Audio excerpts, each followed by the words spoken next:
¿Cómo están todos? Bienvenidos a 24 horas. La mayoría del bloque de Alianza País decidió respaldar la gestión de Lenín Moreno en la presidencia de la República y el sí a las 7 preguntas de la consulta popular. Lo anunciaron tras una reunión a la que asistieron 72 de 74 legisladores, miembros de la bancada oficialista. Con este tema empezamos hoy. El bloque de Alianza País quería solucionar su crisis interna, pero aún hay distanciamientos pese a los llamados de unidad. 47 de 74 asambleístas suscribieron un manifiesto de apoyo al presidente Moreno y a la consulta popular. De las pocas personas que pretendían que el bloque se parta, pues no se ha partido. Aquí seguimos unidos con divergencias y obviamente generando estos respaldos también que se requieren, reitero, para la gobernabilidad. El documento que se sometió a votación interna y que aprobó la mayoría no contó con el respaldo del lado correísta, pues no se consideraron dos condiciones que propusieron. Un reconocimiento de la década ganada y también pedimos que se espere el pronunciamiento de la Corte Constitucional para tomar una posición con respecto a la consulta popular. Ante un documento que ya había sido preparado, pues no hemos conseguido llegar a un consenso. Pero hubo sorpresas. En la lista de los que firmaron el documento se encuentran dos legisladoras que apoyan al correísmo, Viviana Bonilla y Soledad Buendía. Dado el liderazgo marcado que tiene el presidente de la Asamblea, el CAL en su totalidad se sumó a este pronunciamiento en respaldo al presidente constitucional de todo el Ecuador y al sí en la consulta popular. Es que las dos legisladoras apoyan la consulta popular como mecanismo de participación. Tal como están planteadas las preguntas, mi postura evidentemente es votar no en la pregunta 2 y en la pregunta 3. El señor Mendoza es un mentiroso, lo emplazo. Ya estoy harta de que él tergiverse las cosas. Él no es vocero de Alianza País. Yo no apoyo la consulta en el marco de las preguntas de la reelección. Y sobre la consulta, Serrano indicó que el próximo martes presentará una resolución al Pleno de la Asamblea para debatir sobre la pregunta de la transitoriedad del Consejo de Participación Ciudadana. Aspiramos que la misma sea aprobada por unanimidad y podamos remitirla a la Corte Constitucional para que sea observada. En la reunión de Alianza País participaron 72 asambleístas, pero también lo hizo Ricardo Patiño. Mientras tanto, la discusión al interior del bloque País afectó la instalación del Pleno con más de una hora de retraso. Legisladores de oposición rechazaron esta situación. En Quito, Andrea Samaniego, 24 horas. Miembros de los bloques de oposición presentaron un pedido de juicio político contra el vicepresidente de la República, Jorge Glass. Según la oposición, la Asamblea se ha dividido entre los que están en contra de la corrupción y aquellos que buscan ocultarla.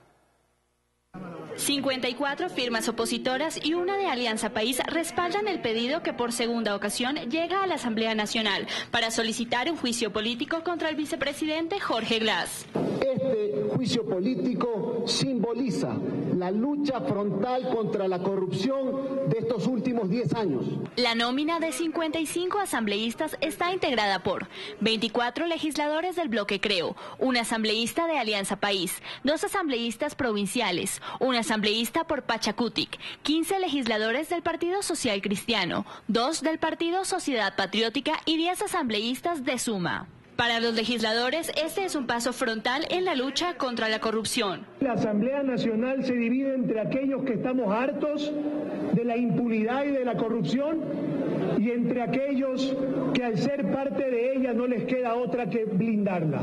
Las responsabilidades administrativas, civiles y penales del vicepresidente están claras. Y es que aseguran haber adjuntado en el pedido de más de 50 páginas pruebas necesarias para dar paso a la solicitud. Cuando la Fiscalía y sus análisis dicen que entre el nivel directivo está el señor Rivera, el vicepresidente y el señor Conceizao. También al juicio político las delaciones del señor Conceizao. E incluso señalan no es necesario esperar por un juicio penal. No le podemos hacer el juego al correísmo, que quiere que primero haya una sentencia de carácter penal, disminuyendo y limitando las capacidades que tiene una Asamblea Nacional de juzgar políticamente a sus dignatarios. Por otro lado, miembros del oficialismo no descartan analizar este recurso. Tendremos que reunirnos, debatir y tomar una posición. Si la decisión mayoritaria del bloque de País es abonar en el juicio político, pues habrá que respetar. El pedido tendrá que ser tratado por el Consejo de Administración Legislativa CAL, que posteriormente deberá pedir un dictamen a la Corte Constitucional para iniciar el juicio. Finalmente, el proceso retornará a la Asamblea. En Quito, Daniela Valencia, 24 horas. El abogado del vicepresidente Jorge Glass presentó 3 recursos más en favor de su defendido y dijo que no trata de dilatar la audiencia de juicio. Hemos presentado ante el defensor del pueblo una queja y petitorio con la finalidad de que el proceso que se sigue y que mañana va a haber la audiencia preparatoria de juicio sea observado ante las innumerables transgresiones al debido proceso por parte del fiscal Vaca y por parte del juez Jurado Favara. También hemos presentado una acción extraordinaria de protección ante la Corte Constitucional del Ecuador con respecto a la resolución que negó el recurso de apelación de la prisión preventiva, además el recurso de apelación sobre la resolución en la cual negó la demanda de recusación. La Fiscalía General del Estado formulará cargos por defraudación tributaria a los representantes legales de la empresa Odebrecht en Ecuador. Según el Servicio de Rentas Internas, existiría un perjuicio superior a los 120 millones de dólares al Estado ecuatoriano. El anuncio lo hicieron en conjunto el director del SRI y el fiscal general. Este último reveló que en base a una denuncia del SRI, la Unidad de Delitos Tributarios de la Fiscalía empezó a investigar a la empresa Odebrecht hace 7 meses y logró detectar un perjuicio al Estado. La Fiscalía General del Estado ha presentado un pedido de formulación de cargos en contra de la persona jurídica Odebrecht por un delito de defraudación tributaria. Las diferencias entre sus ingresos y sus declaraciones podrían ser superiores a los 120 millones de dólares. A más de las inconsistencias detectadas en los ingresos de Odebrecht en el Ecuador, también existen irregularidades en las deducciones presentadas al SRI por la transnacional brasileña, en base a facturas de presuntas empresas fantasmas del exterior.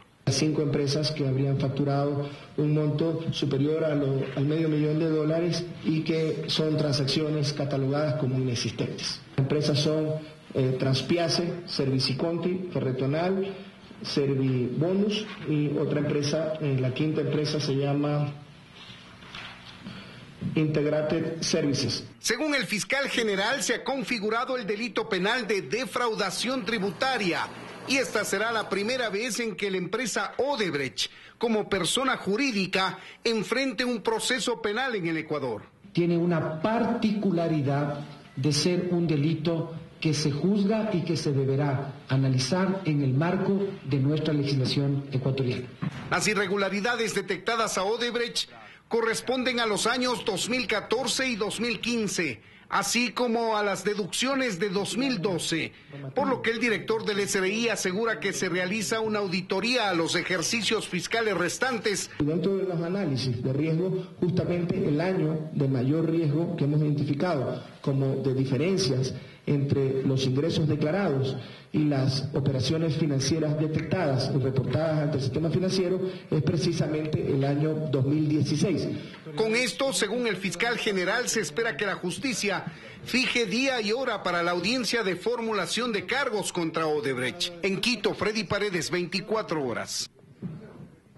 La Fiscalía General negó la vinculación del Procurador General del Estado, Diego García, a la instrucción fiscal por concusión en el caso de Odebrecht debido a que no encontró elementos de convicción. El pedido, que fue declarado improcedente, fue hecho por la defensa del excontralor Carlos Polit.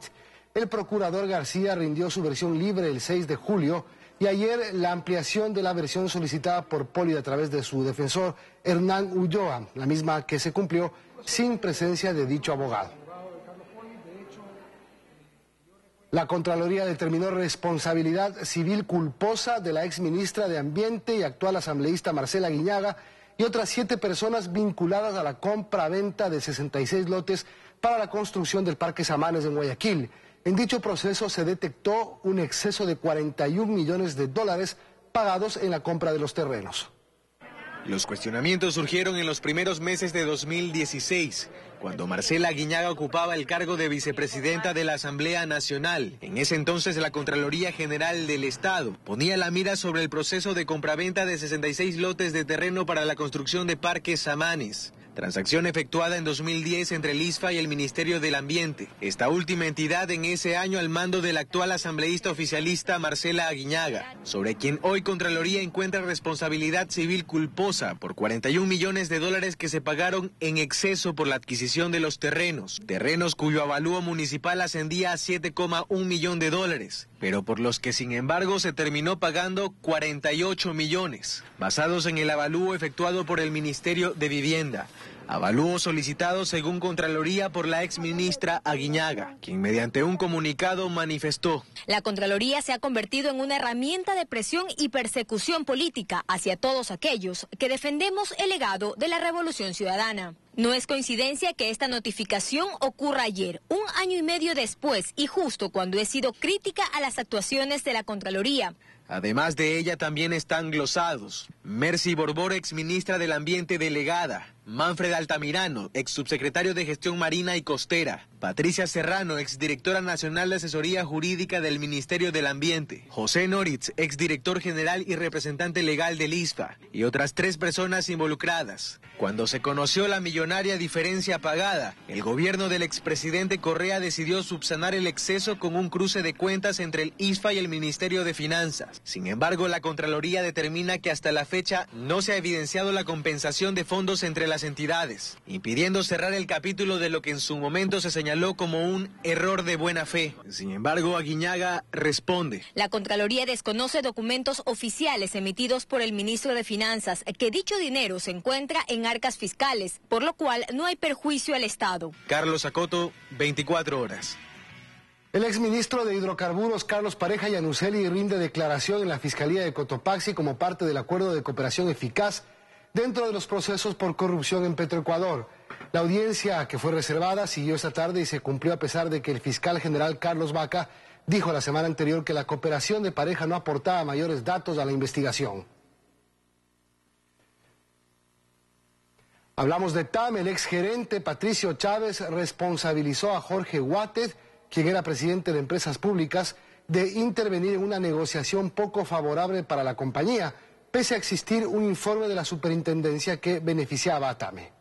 El ingeniero Guáted tomaba absolutamente todas y cada una de las decisiones que en TAME, por lo menos en mi gestión, se debían tomar. Es lo primero que quiso decir el exgerente de TAME. Y creo que ya es hora de que se diga cuál es la situación real de TAME. Pero Chávez quiso centrarse en una negociación que quedó inconclusa cuando a él le pidieron su renuncia. El cobro del seguro del avión siniestrado en Cuenca en el 2016, por el que la aseguradora le terminó pagando a TAME 7 millones menos. Firmando un acuerdo que dejaba sin efecto una resolución de autoridad competente. Pues las mismas autoridades de la empresa pública aceptaron que les paguen menos, pese a que existía un informe de la Superintendencia de Compañías que los beneficiaba. Esa negociación fue una mediación que manejó TAME en su momento con Seguro Sucre en la Superintendencia en la Intendencia de Bancos y con la Superintendencia de Compañías. No menciona que él estuvo ahí presente con ellos en apenas 5 minutos de reunión. Se decidió que la mejor opción para TAME era la de aceptar la propuesta de Seguro Sucre de los 20 millones. Y desde TAME también quisieron pronunciarse sobre esta negociación. Dice este boletín: la actual administración recibió este proceso ya en marcha. Las responsabilidades dentro de este proceso serán determinadas por los organismos de control pertinentes. Pero el exgerente de la empresa pública dijo más. Aseguró que de los 15 aviones que tiene TAME, solo 5 son propios y los 10 restantes están en leasing. Que la compañía, en resumen, está en quiebra. Desde TAME se rehúsan a decir esta palabra, asegurando que la situación financiera de la empresa pública está aún en auditoría externa, que después ya se verá. Dayana Monroy, 24 horas. Más noticias. El presidente Lenín Moreno reconoció que son justos los pedidos del sector empresarial, pero justificó que la situación económica del país no permite eliminar impuestos. Habló sobre las reformas y los proyectos enviados a la Asamblea Nacional en el marco del lanzamiento del proyecto Ecuador 2030.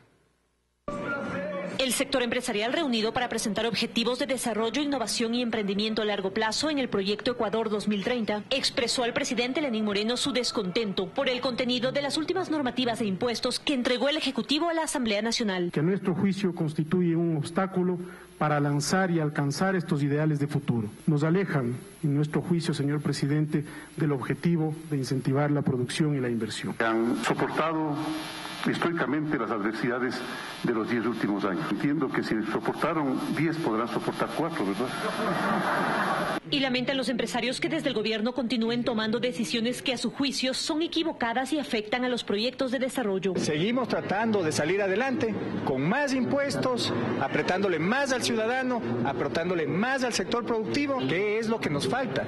Alinear al gobierno nacional en los mismos objetivos. Y aunque el primer mandatario únicamente dedicó los últimos minutos de su intervención al tema económico, justificó el proyecto enviado y los impuestos. Créanme que es la mesa servida lo que me obliga a tomar ese tipo de decisiones. Algunas medidas han debido ser un poco duras. Es posible que en algunas nos hayamos equivocado. Yo mismo ya tengo un par de objeciones a mis propias ideas. Y con cifras y ejemplos explicó lo que significaría la propuesta de eliminar 3.000 o 4.000 millones de dólares en impuestos. La totalidad de los sueldos de los profesores y de los policías del Ecuador. Quitemos impuestos. Pero ¿cuántos maestros debemos despedir? ¿Cuántos hospitales debemos de cerrar? Previamente, quienes lideran este proyecto empresarial, que tiene 17 objetivos de desarrollo sostenible, firmaron un convenio con el MIT. Para que se generen más emprendimientos en el país. Es una herramienta que tenemos en las manos para poder precisamente mejorar la situación de todos los ciudadanos de manera inclusiva. Acerca de la posibilidad real de exportar el proyecto. Cuenten con la colaboración del gobierno para ello. Insisten los empresarios en que el proyecto de ley con el carácter económico urgente enviado es un obstáculo para llegar a los objetivos de modernidad y prosperidad, y ellos harán llegar sus observaciones a la Asamblea Nacional. Para esto tienen ya preparado un documento. Y Lenín Moreno también se dio tiempo para contar anécdotas cuando era vicepresidente. Entre estas, la historia de un niño con un pedido a año seguido. Se acerca el mismo niño y la carta decía: Niño Dios, gracias por el dinero que me enviaste el año pasado. Este año también me he portado bien, por lo tanto, te pido que otra vez me envíes $100. Pero por favor, no me los envíes con el pillo del vicepresidente, porque el año pasado se robó 30. En Quito, María Gracia Costa, 24 horas. Peligra la aprobación del proyecto de ley de reactivación económica. Sectores de oposición anuncian su voto en contra de la Comisión de Régimen Económico encargada de tramitar el proyecto. Tiene la mayoría de la ala correísta de Alianza País. El bloque legislativo del Partido Social Cristiano fue uno de los primeros en reunirse y definir su posición frente al proyecto de ley de reactivación económica, que aumenta y crea nuevos impuestos para financiar la proforma presupuestaria de 2018. Jamás vamos a votar en favor de que se sigan imponiendo impuestos, y más aún impuestos camuflados, como por ejemplo un impuesto eventualmente al 13º sueldo. Los 16 socialcristianos negarán el proyecto de ley, y una línea similar tienen los 24 legisladores de Creo, que si bien destacan 2 o 3 aspectos puntuales del proyecto, en el resto se oponen, pues va en contra de su discurso de no más impuestos, dicen. Vamos a votar en contra de todo lo que implique un aumento de los impuestos a la familia ecuatoriana. Entre estas dos bancadas suman 40 votos negativos, a los que se les debería sumar parcialmente 8 de suma, aunque este movimiento político está más dispuesto a votar a favor de algunos artículos. No queremos tener una posición blanca o negro. Yo creo que hay muchas cosas que son valiosas en el proyecto que tenemos que apoyar, y hay otras cosas que tenemos que mejorarlas. Otros legisladores de minoría que integran el denominado Bloque de Integración Nacional, BIN, con 14 legisladores, podría irse por la abstención, si la votación no se hace artículo por artículo, o al menos por capítulos, para apoyar lo que ellos quieren. Lamentablemente me abstendré, porque aquí no es que nos ponen a votar como les da la gana. Esto es democracia. Mientras tanto, el bloque de Alianza País, que lucha por no partirse en dos, jugará un papel importante. Se da por descontado que al menos 40 asambleístas que apoyan al presidente Moreno votarán a favor del proyecto de ley. Pero el control de la Comisión de Régimen Económico lo tiene el ala correísta de Alianza País. En Quito, Freddy Paredes, 24 horas. Y el pago de sueldos por medios electrónicos es una de las propuestas que incluye el proyecto de ley para la reactivación económica que analiza la Asamblea Nacional. El documento propone también un recargo a quienes retiren más de $4.000 en efectivo.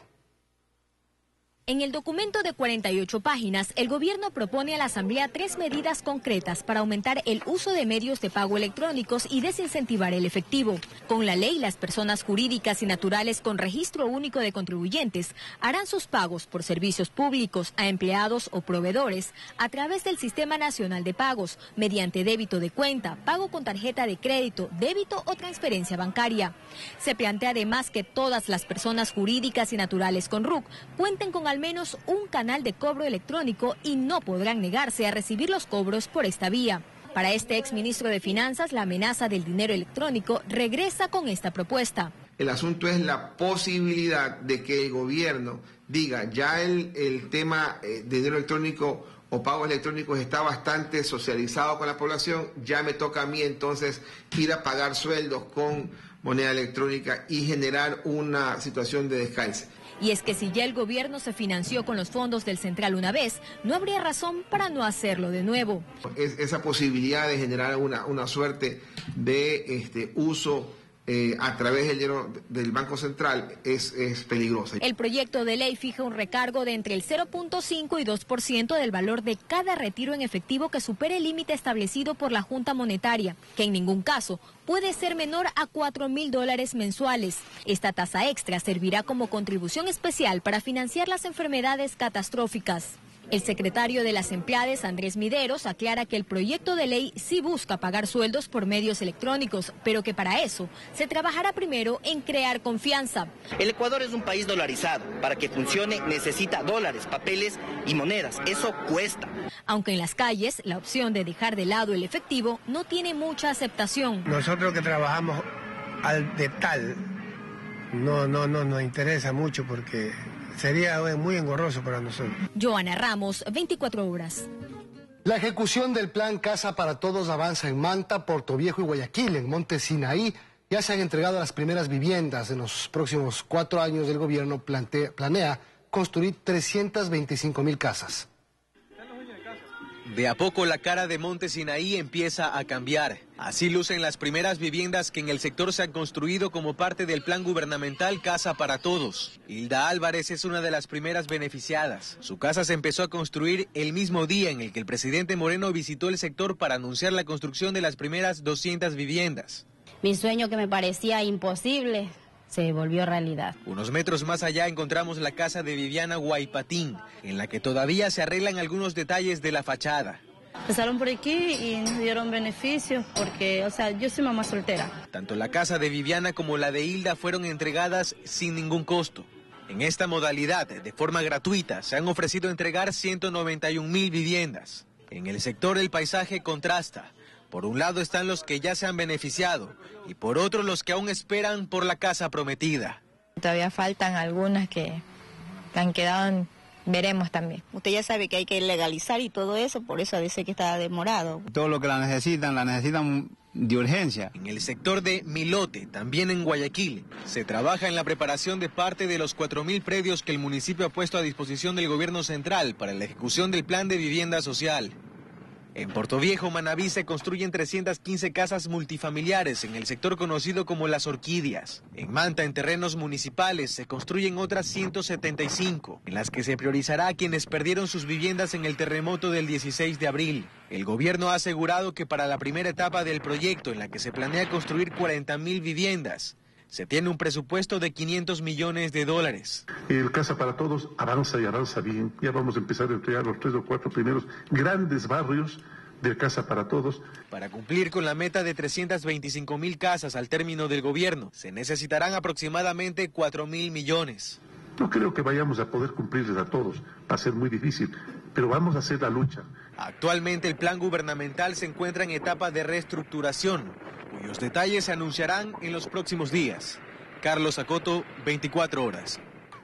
En Cuenca, un funcionario municipal fue detenido acusado del delito de concusión. Su vivienda y oficinas fueron allanadas por agentes de la Unidad de Transparencia y Lucha contra la Corrupción de la Fiscalía. Aproximadamente 3 meses les tomó a las autoridades tanto de la Fiscalía como la Policía obtener pruebas en contra de un funcionario del municipio de Cuenca, acusado del delito de concusión. Uno de los proveedores denuncia el tema de que un funcionario público de la Municipalidad de Cuenca, una vez que llegue el pago por parte del municipio, le solicita que le paguen o le den un porcentaje de dinero por el hecho de haber entablado una relación comercial con el municipio.